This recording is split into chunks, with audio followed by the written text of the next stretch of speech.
అధ్యక్ష 2019 నుంచి 24 అని మీరు చూస్తే 2019లో అంటే ఆనాడు తెలుగుదేశం ప్రభుత్వం హయాంలో 38,98,000 మంది విద్యార్థులు ఉన్నారు.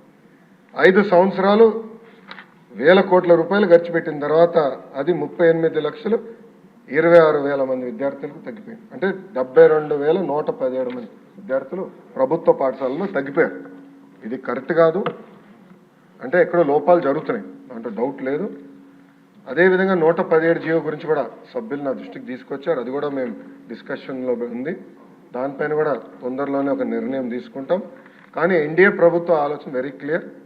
ఉపాధ్యాయులు నియమిస్తాం, ఆగిపోయిన పనులు పూర్తి చేస్తాం, జరిగిన పనులపైన తప్పనిసరిగా ఎంక్వైరీ చేస్తాం.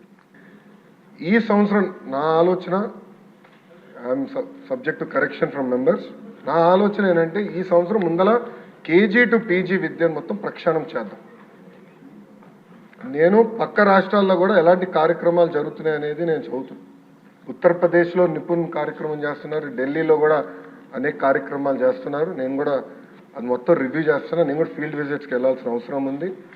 ఒక పక్కన విద్యార్థుల కోసం మనం డబ్బులు ఖర్చు పెడుతున్నాం, మిడ్ డే మీల్స్ కార్యక్రమాలు ఇస్తున్నాం, ఇన్ఫ్రాస్ట్రక్చర్ ఇంప్రూవ్ చేస్తున్నాం. కానీ లెర్నింగ్ అవుట్కమ్స్ ఏంటి? ఎందుకంటే మంగళగిరిలో కూడా నేను ఉపాధ్యాయులను కలిసినప్పుడు వాళ్ళు అదే అడిగారు.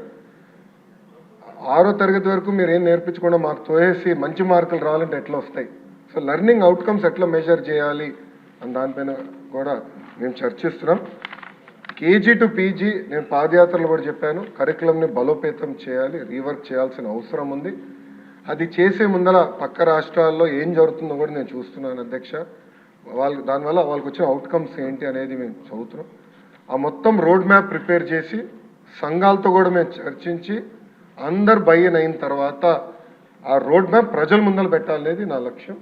దాని తర్వాత ప్రజల దగ్గర నుంచి కూడా అభిప్రాయ సేకరణ చేసిన తర్వాత ఆ కార్యక్రమాన్ని మేము అమలు చేసి నెక్స్ట్ అకాడమిక్ ఇయర్కి తీసుకొస్తాం.